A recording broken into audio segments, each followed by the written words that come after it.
নমস্কার, geography and we ভূগোল এবং আমরা ইউটিউব চ্যানেলে সকলকে স্বাগত জানাই।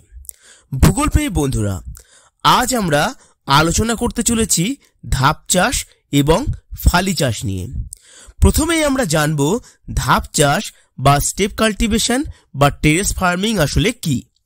পার্বত্য অঞ্চলের ঢালু অংশে ছোট ছোট সিঁড়ি বা ধাপ কেটে যে চাষ করা হয় সেই চাষ ধাপ চাষ নামে পরিচিত।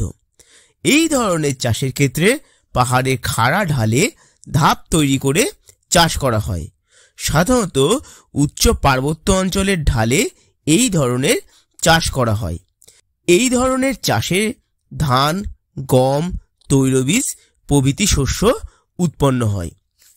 ভারতের ক্ষেত্রে আসাম, অরুণাচল প্রদেশ, অন্ধ্রপ্রদেশ, হিমাচল প্রদেশ, মেঘালয়, তামিলনাড়ু এবং উত্তরাখণ্ডে সাধারণত এই ধরনের কৃষিকাজ লক্ষ্য করা যায়। এছাড়া জম্মু কাশ্মীরেও এই ধরনের চাষ দেখা যায়। এবার আমরা ধাপ চাষের কিছু সুফল নিয়ে আলোচনা করব। পার্বত্য অঞ্চলের প্রধান সমস্যা হলো পৃষ্ঠপ্রবাহ, কিন্তু পাহাড়ের ঢালে ধাপ কেটে চাষ করার ফলে পৃষ্ঠপ্রবাহ কম হয় এবং ভূমিক্ষয় রোধ পায়। মাটির উর্বরতা বজায় থাকে এবং জলের অনুপ্রবেশ ঘটে। এছাড়া ধাপ চাষের বিভিন্ন ফসলের শিকড় ভূমিধস রোধ করে। এর কতগুলি কুফলও দেখা যায়। এই ধরনের কৃষিকাজের জমি প্রস্তুত করা সময় এবং ব্যয় সাপেক্ষ। ঠিকভাবে ধাপ কাটা না হলে গালি ক্ষয়ও করতে পারে। এবার আমরা আলোচনা করব ফালি চাষ নিয়ে।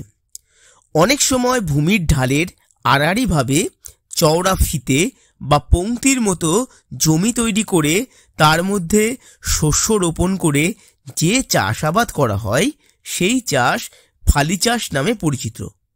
এই ধরনের চাষের ক্ষেত্রে ঢালের আড়াআড়ি দিকে লম্বা ফালি তৈরি করে চাষ করা হয়।